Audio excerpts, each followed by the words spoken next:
afternoon or morning, depending on what time it is, wherever you are. This is Tracy Napotnick with SalonTraining.com.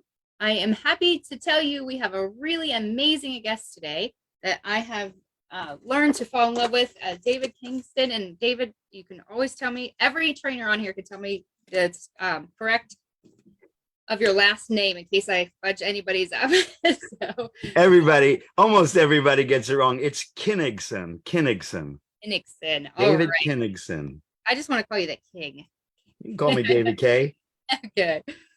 So we are here at SalonTraining.com. If you are watching this on YouTube or somewhere else, we just want to make sure that you kind of know what SalonTraining.com is first. So I'm going to share my screen and then we will get right into our conversation with David. So SalonTraining.com is a hub basically for the beauty industry professional. If you are looking for education, you can always go here to our trainers and search who you're looking for by their name or by their topic. So if you're looking for someone to teach you a business, accounting, or haircutting, David is going to show up on there. You can also search if you wanted to find someone close in your area to see who's there. You can open them up and see all about them and their information, their social media, their phone numbers, emails, all that kind of stuff. If you are looking for classes and you want to do something in person, you can do that.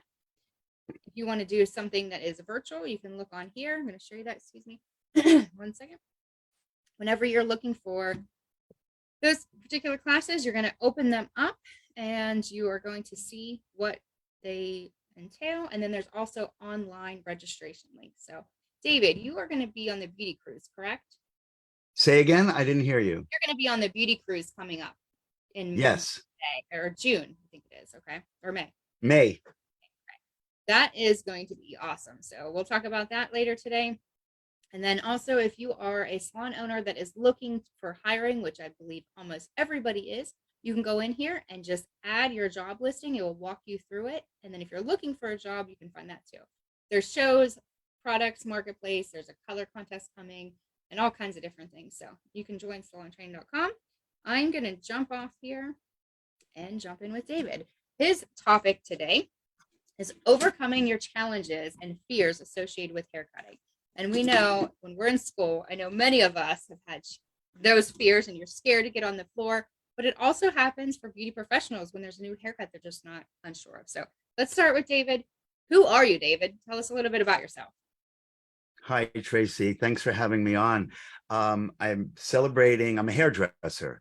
Who I am is a possibility of inspiration and inspiring the lives of others.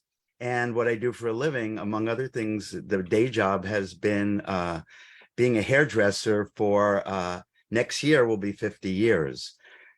And I like to say that I've always participated in what I consider to be the holy trinity of hair: salon, studio, and education. I've always been a departmentalized hair cutter. I've always worked on photo shoots, whether they be my own collections or for the major magazines. And I've been an independent educator teaching primarily secrets of wet and dry haircutting, my plane blending method of haircutting, and of course, how to overcome challenges and fears, particularly those associated with haircutting, although it's pretty applicable to challenges and fears that we have in life. Yes, they do go hand in hand, of course. They sure do. And you have two books that are out. Let's see the one that I have right here, the HAIRCUTTER'S HANDBOok, which anytime that I talk about this, I always say I think this should be every student's in cosmetology. This needs to be in every single school and in every single salon. So tell me why you wrote it. How long ago did you write it, and why? I wrote it about 35 years ago. It got published in 1986. And I wrote it because I noticed that the industry of haircutters, the modern haircutter, as opposed to a beautician, didn't have a standard language. And so I standardized the language of haircutting, which is section 1 in the original book. Section 2 is an in-salon training program. And section 3 is the original apprentice manual that I wrote for Vidal Sassoon, New York, when I was working there. The revised edition, the 33 and a third edition, which came out in 2020, includes dry cutting principles, the physics of haircutting, couture hair, and a great deal of other knowledge, other information that I think is beneficial to expanding your views and your techniques and your philosophies regarding haircutting. And there's so many people that love this book that I was reading through them to see, well, who else likes this book? You have some top people that follow you that was really into this and stuff and know that it's very valuable to the industry, such as Tabitha Coffey, which I think she's a brilliant woman. I have followed her for years. And also, like you said, Vidal Sassoon. Who else do you have on there? Well, I'm honored that Vidal Sassoon wrote the preface, and Tabitha Coffey, of course. Tabitha's really just a great professional. She's a great person, and she lent some wonderful commentary to the book. I'm beyond honored that so many luminaries, legends, icons of haircutting of our industry have endorsed the book and have provided commentary for it. Van Council, Dwight Miller, Stephen Moody, Nick Arrojo. These are people that everybody in the industry admires. Wynn Claybaugh, Mary Brunetti, Maurice Tidy, Vivian McKinder, Charlie Price, Sam Bia. I mean, these are people I admire, everyone admires, and they've endorsed the book and they've given great commentary for it. And I'm honored and privileged that so many people think the Haircutter's Handbook is an indispensable learning tool. It is. Absolutely. And how did you become friends and stuff with these particular people that they know your book? How did some of those relationships start? Well, back in the analog era, where you had to actually have a portfolio and you had to have a press release, and there was no Instagram, there was no social media, you became well known by, I became well known and in two areas, essentially, outside of, the salon, and that was education and as a photo editorial stylist. I want to say that the real reason why I became an editorial stylist working for Vogue and Bazaar and Allure and all of those great international and domestic magazines is that I knew that the more well-known you were, the more clout you had in areas that make a difference. Like, people listen to people who are well-known. So I got well-known in editorial. And of course, I'm grateful to the editors of, my day, Maggie Mulhern, Marianne Doherty, Jody Byrne, so many writers, and Jane Morehouse, just terrific editors and writers who supported my views and my education. So you don't really get to meet a lot of hairdressers when you're in a photo studio working. You don't really get to meet other educators except at trade shows, but we know of each other. And I have to say, one of the great things about lockdown was being on social media.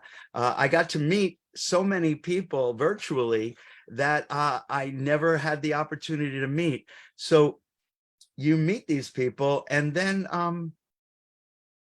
they become colleagues, friends, peers, and it's a mutual admiration society, I'd like to think, because I respect everybody who's contributed to my book, and I thank them for the respect they've given me. Great. And what is your other book, The Power of Asking What? What does Well, The Power of Asking What, since I know that you took it on your travel to Mentors and Masters, with another good friend of mine, Gino Stampora, who lent his commentary to this book.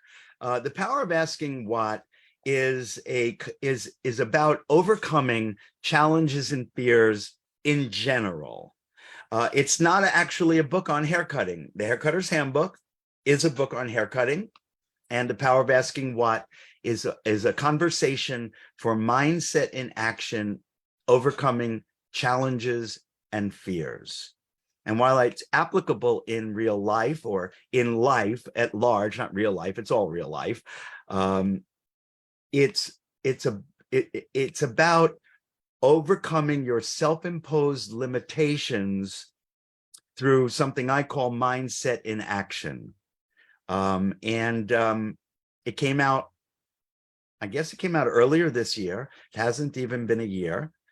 And I'm excited at the response that I've gotten from people like Mary Wilson, Gino Stampora, and then others who aren't hairdressers.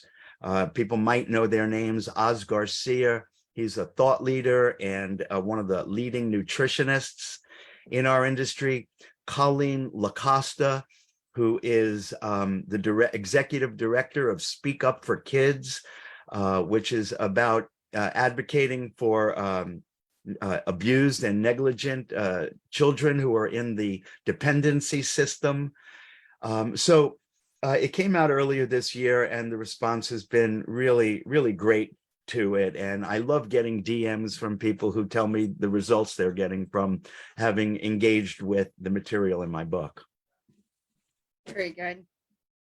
Okay. And then your topic, you said, was overcoming your challenges and fears associated with haircuts. So what is something someone that's watching can say that if they do have a fear about something, how can they overcome them? Well, let's start by saying that a fear is having a response. It's really a primal response, a visceral response to something real or imagined in your immediate environment. So we are confronted with fears all the time. With regard to our being a hairdresser, the fear that's associated with haircutting is very, very different than I like to say than the fear associated with color. Not being a colorist, I'll speak very general about it. The fear associated with color is easily remedied, or often remedied, I won't say easily, is remedied by bringing the client back to the basin and putting well, I'll just put a toner on her. Let's just put a glaze on her. Or if it didn't reach the desired level, well, let's just take her back to the basin or my chair and let's bring her a little lighter again. Or let's get her to sign a waiver and we will do it in steps. Yep. The fear associated with haircutting is very, very powerful. And it has to do with, what if I cut too much and I can't put it back? And what if she doesn't like it? There is no bringing it back to the basin. There is no fixing it in the mix, as it were, as we say in music. So a lot of people, when they're confronted with fear, they quit, they stop, they, level off. And a lot of hairdressers go to other services and other amenities.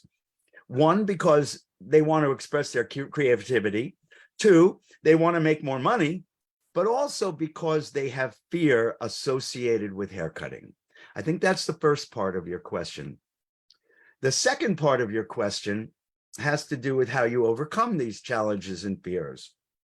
And the way you overcome challenges, fears, obstacles, limitations, mostly self-imposed limitations, barriers we have to expressing ourselves, barriers we have to excellence, as it were, barriers we have to causing a breakthrough, is about doing the work. You want to do the work of doing the work. We've all, everyone, so I say this to hairdressers, hair cutters, everybody you admire, they have done the work of overcoming their challenges. They've done the work of overcoming their fears. They just weren't born a great, talented hair cutter. They did the work. Now, we set out to do the work. Everyone goes and takes a class or 2 or 10. They train in a program. But doing the work of learning a skill set doesn't necessarily translate to overcoming a real or imagined threat, which is fear. And the work of doing that is described in my book, In Mindset in Action, which pairs inspiring conversations with authentic examination. And it's a practice and a structure for altering habits and transforming one's mindset through intentional action. So when you place the focus on what I call linear learning, incremental accomplishments, you will rewire your mindset while upgrading skill set. And that sets the stage for excellence and breakthroughs. So it's really about not just doing the work of learning the skill, but doing the work of bringing awareness to thoughtless ways of being, self-imposed limitations, and counter-intentional behavior. When you do all of that together, you transform your mindset and you set the stage for performance excellence and causing breakthroughs in the areas that are most important to you. David, how do you feel about failure? When you talk about fears, I think people, one of their main fears of that is if I fail, like you said, if I cut too much off, or what if they don't like it, then I'm failing them, I'm failing myself. If we do not fail, we are not growing. I am a strong believer in that. You have to fail in order to achieve things. Do we want to? No. Is it part of life? Absolutely. What do you feel about that? Well, it's not even, I agree totally. So before I say anything, 100% I agree. But, you know, I practice something known as ontology, which is a creationary practice, and it's a linguistical practice. It isn't so much that you have to have failure. You are going to have failure. You have no say in the matter. And so, you know, when you create your resume, you put down your accomplishments. It's a good thing I didn't write down all my failures, because I wouldn't have been able to put it in a one-page sheet. And I think that's true for everybody who's accomplished anything of great worth. They have failed. There's this illusion, an illusion that they didn't fail, they didn't struggle. You know, I used to say back in the day, and I guess I'm saying it now, I'm still saying it. It seems as if a famous guitar player like Carlos Santana came out of the womb a great guitarist. Nobody imagines that he sat in his bedroom putting the needle on the turntable and sat with his guitar and struggled with it and practiced with it. He immersed himself in it. So we don't get a lot of practice in life, or life gives us a lot of opportunity for practice, but we don't get a lot of education in the practice of developing an ability to overcome the challenges and fears. But that is truly one of the two key elements everybody we all admire have gone through in order to accomplish what they've accomplished. So to coin a phrase, you need to embrace failure as part of doing the work. Mm-hmm. Yep, absolutely. I had no idea what I was doing whenever I started salontraining.com. My husband laughed at me when I said I wanted to create a website where trainers can all come together. He's like, you a website? You want to throw your computer out the window when you turn it on. And that literally, like, seriously, I was a Facebook person, but not anything website. But you know what? When you have a bigger mission and purpose, you will figure it out. And if you have a haircut that you are so scared of doing, or you're not good at it, find someone who is in your salon and figure it out. Have them mentor you. Watch them. Watch how they're standing. Watch how they're holding their hands. Grab a mannequin. Grab a friend. Grab someone right? And take classes from David. David, you have brilliant classes that someone can work with you. You know, you go to In Thank Salons, you. right? Don't you I do. travel? Yes. And you Yeah. will be at the Pennsylvania Beauty Expo, which is going to be at Seven Springs Mountain Resort. So I know so many people that have heard that the show is coming back is so pumped out because the show used to be awesome. And this year, oh my, you're coming, Philip, like you said, and Mary Wilson, Gino Stampora, Nikki Lee, Francisca Ravetti, like all of these beautiful people are coming to this show to support you. So if you are fearful, go in David's class, watch him cut, listen to his words in his other class. You have a couple classes that you're going to be doing there, I believe. So Yeah. Yeah. I'm very much looking forward to it. It's a great lineup. And, when people take haircutting classes, we all have our favorite ways of learning. There, in my work that I do in overcoming challenges and fears, sometimes I talk about the 10 primary ways that we learn, and we all have our favorites. In haircutting or in hairdressing, we take a class or a look and learn, or different aspects of educational classes. There are generally two favorite ways people like to learn. One is by watching demos, and the other is doing, hands-on. Those are the two favorite ways people like to learn.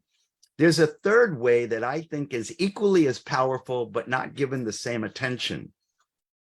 And that's what I put into my classes.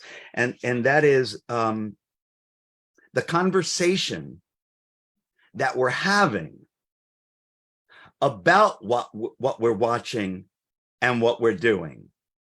The conversation that we're having about the demos we're watching and the hands-on that we're doing is equally as powerful, if not more powerful, than the actual doing it or watching it.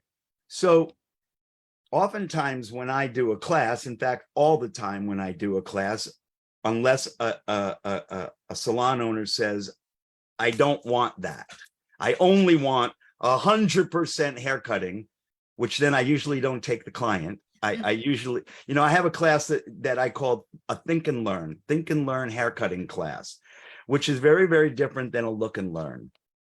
A look and learn, looking is passive. Okay, I'm ready.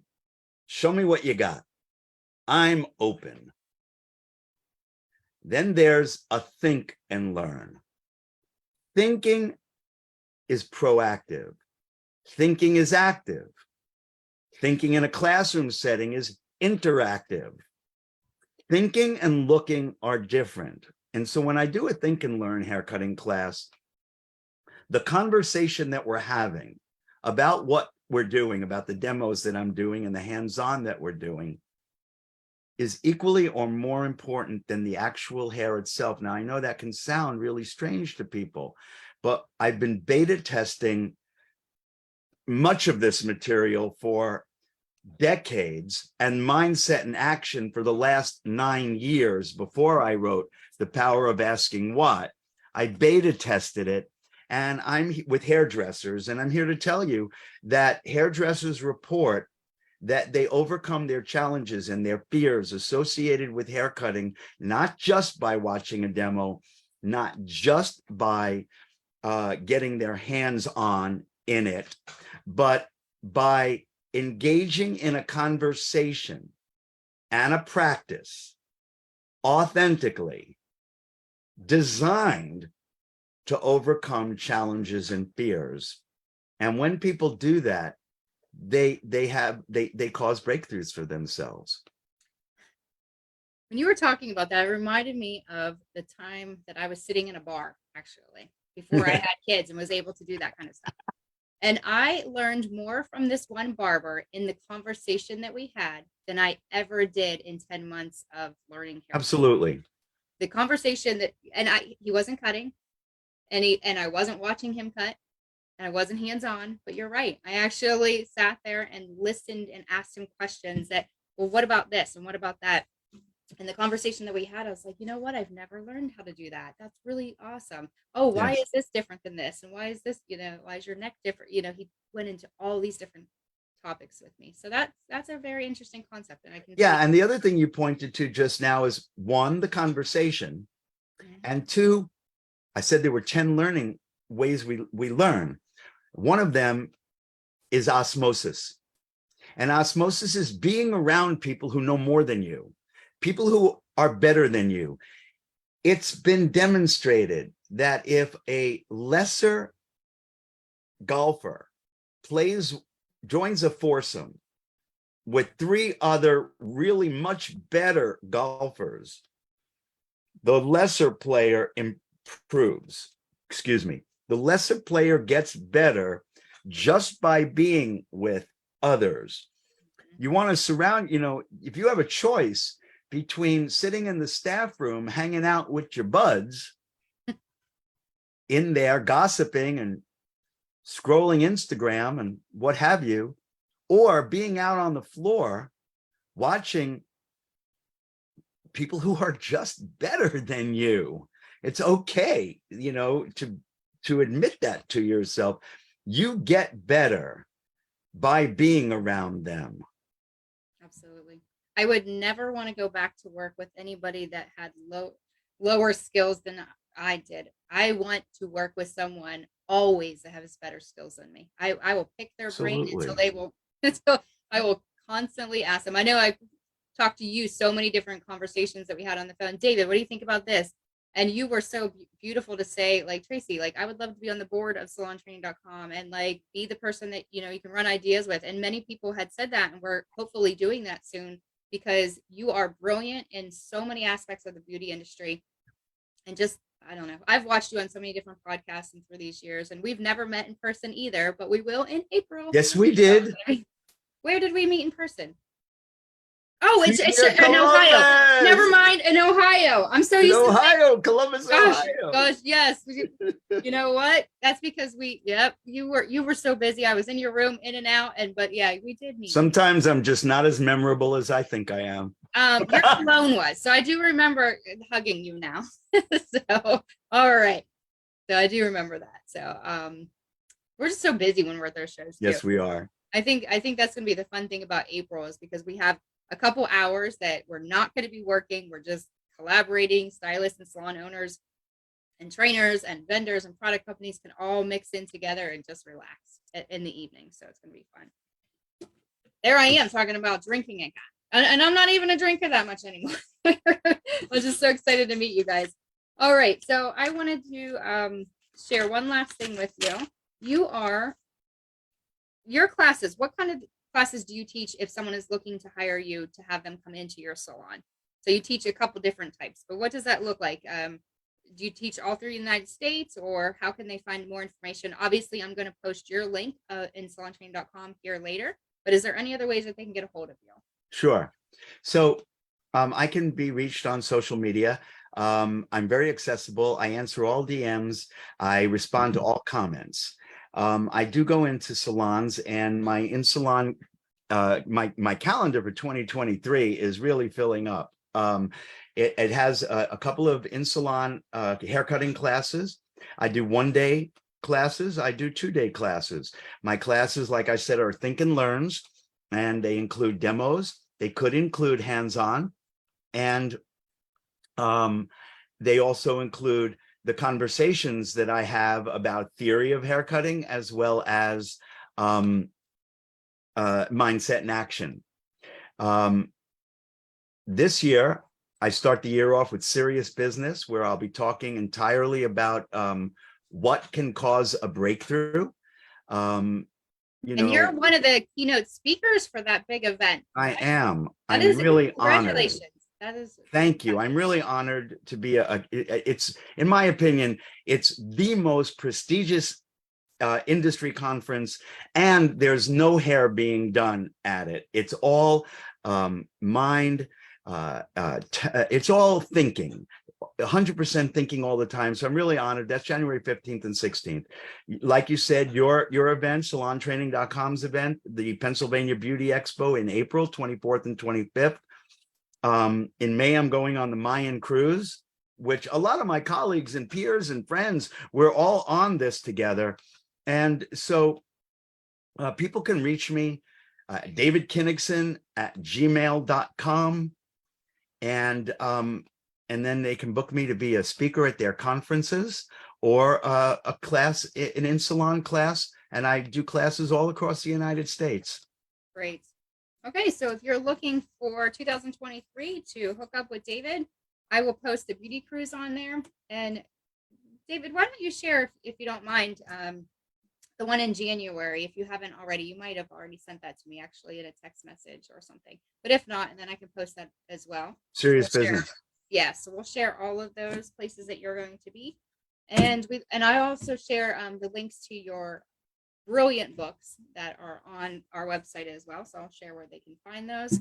And thank you so much for all that you do for the beauty industry. And I have to ask one last question.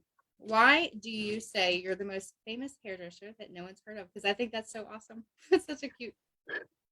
Well, because I'm an independent educator. So I'm an editorial session stylist where I, for many, many, many years, earned my career working for the magazines as opposed to entering contests. And I'm an independent educator as opposed to working for a manufacturer. Hairdressers that have won contests and hairdressers that work for manufacturers are considerably more famous than I am. That's perhaps the biggest reason.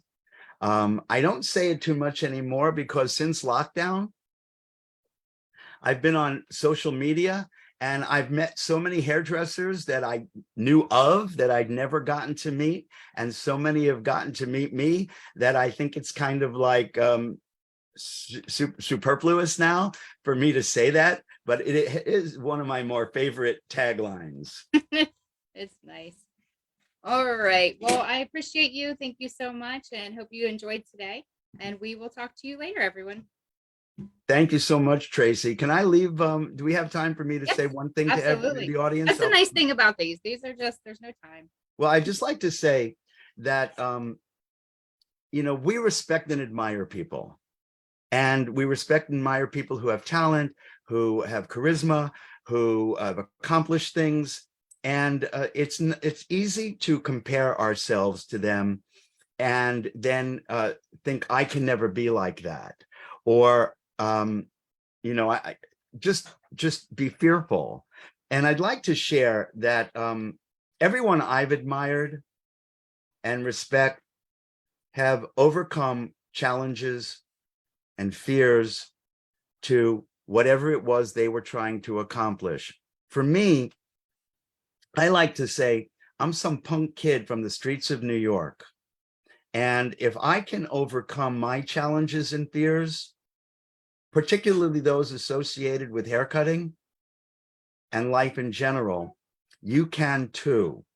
So from simple actions, habits, patterns, and mindset transform.